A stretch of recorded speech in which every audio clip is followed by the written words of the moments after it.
Chapter कौन सा है? नाम बहुपद। पहले ऑब्जेक्टिव क्लियर कर ले, फिर एक्सरसाइज देखेंगे ना।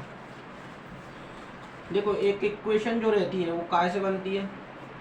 जब उसमें एक चर राशि और एक अचर राशि को इंक्लूड कर दिया जाए और उसमें काय का साइन आ जाए इक्वल। चर राशि अपनी कौन सी होती है? जैसे x, y, z। और अचर राशि में जाती है 1, 2, 3, 0 जो भी है, सभी नंबर वाली संख्या काय में आती है?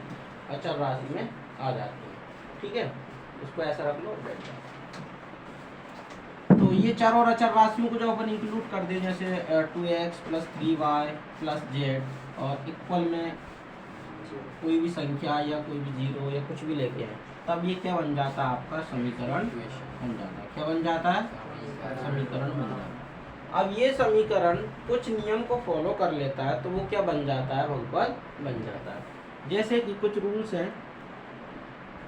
पहला रूल, चर राशि जो है, चर राशि मतलब x, y, z, चर राशि, ये कभी भी हमको रूट के अंदर में नहीं मिलना चाहिए। समझ रहे हैं ना? अगर ये हमें रूट के अंदर नहीं मिलना चाहिए। दूसरी चीज, ये कभी भी अपॉन में नहीं होना चाहिए।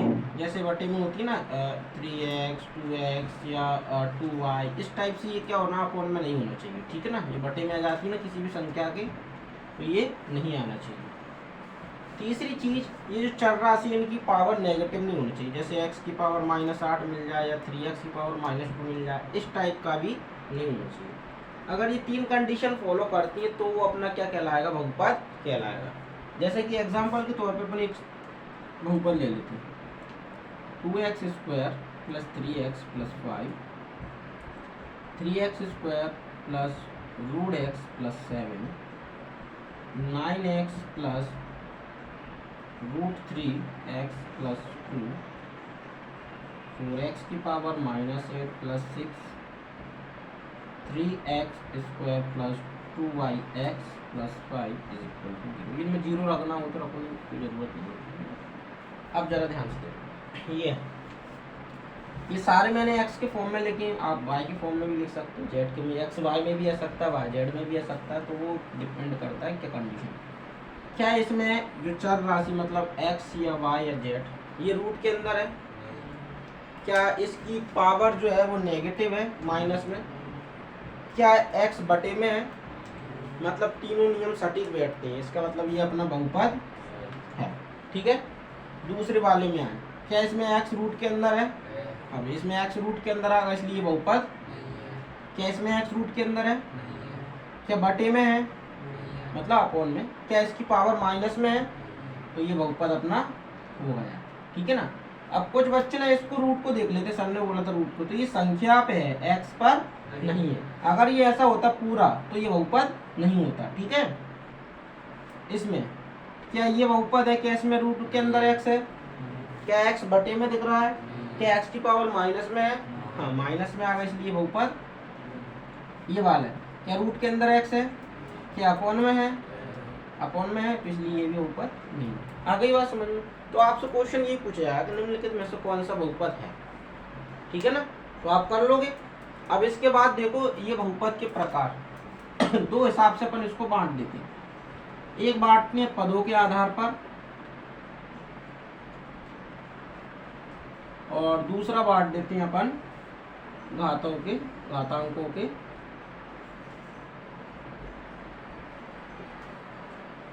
आधार।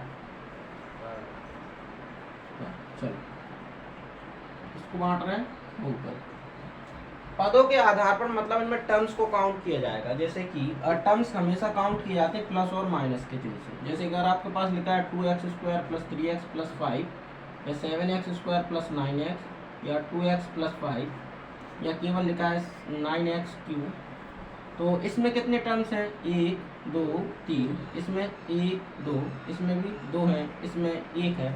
तो जिसमें केवल एक पद होगा उसको अपन कहेंगे एक पदी मोनोमियल। ठीक है ना? जिसमें दो पद होंगे उसको अपन बोलते हैं द्विपदी, मतलब बाइनोमियल। ठीक है? और जिसमें 1 2 3 पार्ट आ जाएंगे उसको अपन बोलते हैं ट्राइनोमियल, मतलब कि त्रिपद। ठीक है, ऐसी 4 पद वाले आ गए तो चतुर्पदी, पंचपदी, षष्ठपदी, सप्तपदी। लेकिन इसके बाद सीधा एक नाम बोल दिया जाता है बहुपद। ठीक है ना, नॉर्मल जब आपसे एग्जाम में पूछा जाएगा तो एक पदी, द्विपदी या त्रिपदी का ही पूछा जाएगा। कैसे पूछा जाएगा कि निम्नलिखित में से कौन सा द्विपदी बहुपद है। ठीक है ना, और ऑप्शन में कुछ होगा तो जिसमें 2 पद हो उसको टिक कर देना। ठीक है ना, आगे बात समझ में। अब आता है घातांकों के आधार पर। ऐसे ही अपन ने इसको पदों के आधार पर देखा, ऐसी पावर के आधार पर। जिसमें मैक्सिमम पावर 1 हो वो अपना कौन सा हो जाता है, रैखिक बहुपद। जिसमें मैक्सिमम पावर 2 हो वो हो जाता अपना द्विघाती बहुपद, और जिसमें मैक्सिमम पावर 3 हो वो हो जाता अपना त्रिघाती बहुपद। कैसे, यहाँ देखो जरा, 3x² + 5, इस पूरे समीकरण बहुपद कुछ भी कहो, इसमें मैक्सिमम पावर कितनी है, तो ये अपना कौन सा हो जाएगा, द्विघाती। अगर मैंने लिखा 9x² + 6x³ + 8, इसमें मैक्सिमम पावर कितनी चल रही है, मैक्सिमम मतलब ज्यादा घात कितनी है, 3, तो कौन सा हो जाएगा ये, त्रिघाती। अगर मैं लिख दूं 3x + 5, तो इसमें x की मैक्सिमम पावर कितनी दिख रही है, कुछ नहीं दिखती, तो क्या होती है, 1 होती है। तो ये कौन सा हो गया अपना, रैखिक हो गया। केवल ऐसा लिख दूं मैं 18x की पावर 2, तो ये कौन सा हो जाएगा, द्विघाती, क्योंकि इसमें x की मैक्सिमम पावर कितनी है, 2। तो घातों के हिसाब से ये द्विघाती हो गया, लेकिन पदों के हिसाब से ये कौन सा हो गया, एक पदी, क्योंकि कितने पद है, एक पदी। आ गई बात समझ में। कोई डाउट है इसको लेके, तो यही आपसे क्वेश्चन पूछे जाएंगे। अब एक 2 ओटी और बनती है जो कि रेगुलर आ ही रही है कुछ सालों से। जैसे द्विघाती बहुपद की अधिकतम घात कितनी होती है, 2 होती है। क्वेश्चन पूछा जाता है द्विघाती बहुपद की अधिकतम घात 2 होती है। ठीक है, क्वेश्चन ये पूछा जाता है कि शून्यकों की संख्या कितनी होती है, तो जितनी घात होती है उतने ही क्या होते हैं, शून्यक होते हैं। तो द्विघाती बहुपद के अधिकतम शून्यक कितने होंगे, 2। त्रिघाती के कितने होंगे, 3। शून्यक से मतलब क्या है, जब अपन उसको सॉल्व करते हैं तो कुछ आंसर आते हैं। जैसे समीकरण अगर x में है तो x के आंसर आएंगे, y में होगा तो y के आएंगे, z में होगा तो z के आएंगे। तो जो x के मान आते हैं आपके पास 2, वही आपके शून्यक कहलाते हैं। बहुपद के लिए अपन उसको शून्यक नाम दे देते हैं, और समीकरण के लिए अपन उसको क्या कहते हैं, मूल कहते हैं। ठीक है ना, समीकरण जब पढ़ेंगे ना अपन 4 चैप्टर में तो वो मूल, और जहाँ बहुपद के लिए अपन उसको शून्यक कहते हैं। शून्यक क्यों कहते हैं, क्योंकि वो ऐसी संख्या होती हैं जो इस समीकरण को क्या कर देती है, शून्य कर देती है।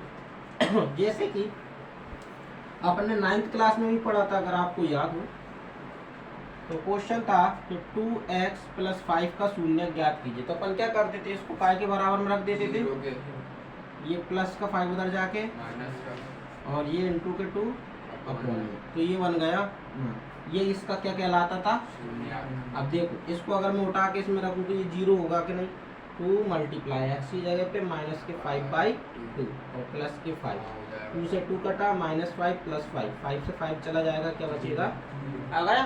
तो इसलिए इसको क्या नाम दिया गया, शून्य। तो जितने घाती बहुपद होगा उतने ही उसके शून्यकों की संख्या होती है।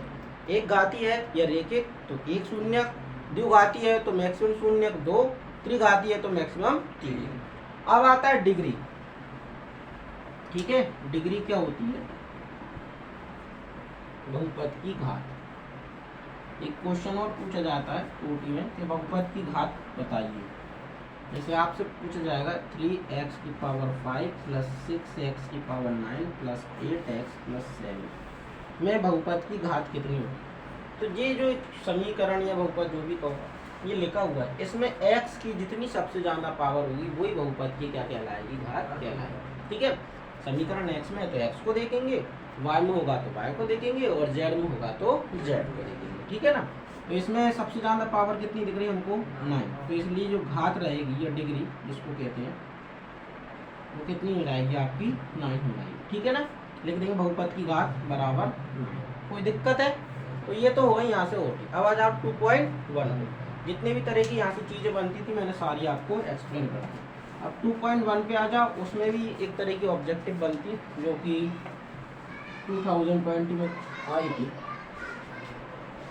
हाँ 2020 में। टीचर उसको छोड़वा देती थी पर छोड़ने लायक नहीं हो गई। चलो देखो 2.1 2.1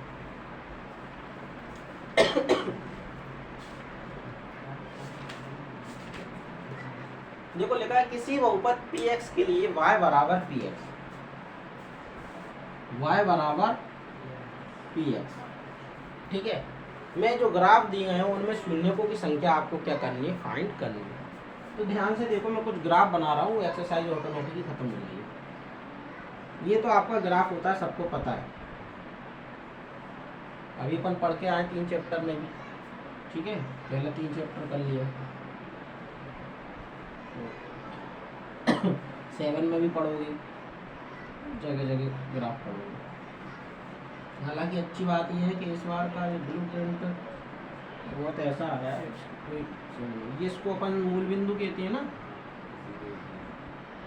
चलो ये एक्स अक्ष सबको पता है, एक्स ये होता है, वाई ये वाला होता है, तो ये मैं लिख नहीं रहा, तो लिख नहीं देता हूँ, क्या दिक्कत है, तो किसी को समझ में ना आए।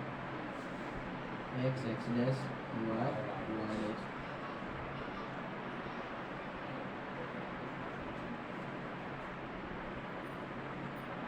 देखो ये 4 ग्राफ हैं। ठीक है, अब मैं कुछ इस तरह से इनको घुमा देता हूँ।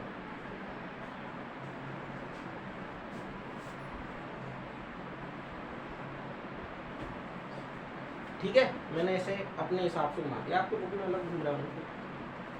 अगर आपको लिखा है y बराबर px, तो लिखा है y बराबर, तो आपको p के साथ जो है ना उसी अक्ष को देखना है। x अक्ष ये होता है आड़ा वाला, है ना। अगर ये लिखा होता है x बराबर py, तो हम किस रेखा को देखते, तो पहले मैं इसके लिए देखता हूँ। तो शून्यकों की संख्या कैसे याद करनी, कि px है, मतलब हमको देखना है x वाला पार्ट जितनी जगह पे कट रहा होगा शून्यकों की संख्या भी उतनी ही होगी। ये है x वाली लाइन, कितनी जगह पे कट रही है, हाँ 1, ये है ना x वाली लाइन।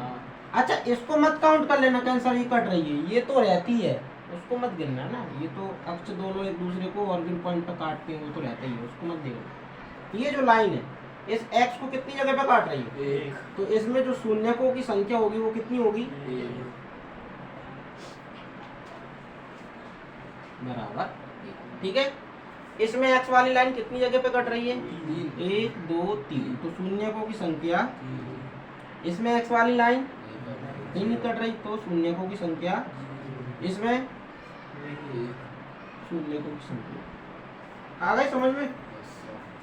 ये ग्राफ आया था 2020 में ना, पेटी आ गई थी। अच्छी बात है, अपनी कोचिंग के सारे बच्चे कराए थे, अदर कोचिंग के कुछ निपट गए थे, क्योंकि वो छुड़वा देते थे ग्राफ है आएगा नहीं आएगा नहीं, ओटी में यही दे दिया था। आ गए समझ में। लेकिन अगर मैं कहूँ ये पी एक्स की जगह का आपको क्वेश्चन दे देता पी वाई, तो आप किसको देखते, वाई अक्ष को, तब इसमें शून्यकों की संख्या कितनी होती, 1 2, वेरी गुड। इसमें 1 वेरी गुड, इसमें 1 वेरी गुड, इसमें 3 वेरी गुड। आ गए समझ में, कोई दिक्कत। 2.1 आपकी खत्म हो चुकी है। ये मैंने अपने हिसाब से कराया 2.1 में, अपने हिसाब से 6 ग्राफ दिए हुए हैं। ठीक है, जैसे पहला वाला ग्राफ देखो जो कुछ इस टाइप से दिया हुआ है, सीधा ही है ना, क्या एक्स पे कहीं कट रहा है, तो इसमें शून्यकों की संख्या कितनी लिख देंगे। दूसरा वाला ग्राफ देखो, 1 ऐसा है ना, यही है ना,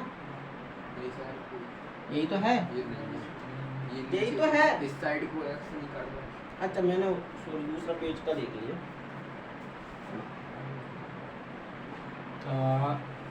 कुछ इस शेप में कितनी जगह कट रहा है, तो शून्यकों की संख्या, ये फर्स्ट वाला होगा। थर्ड वाला देखते हैं, कुछ ऐसे कट रहा है ना, कितनी जगह कट रहा है, 1 2 3, तो थोड़ा नीचे जा रहा है। ठीक है, ये फर्स्ट सेकंड थर्ड, तो 3 शून्यकों की संख्या 3। आ गया समझ में, कोई दिक्कत तो नहीं है। चलो रफ कर दूं इसको, 2.1 खत्म। ठीक है, इसके एग्जाम्पल वगैरह कुछ है नहीं इसमें, बस ये ग्राफ ही थे जो मैंने आपको पूरे एक्सप्लेन कर दिए। ठीक है।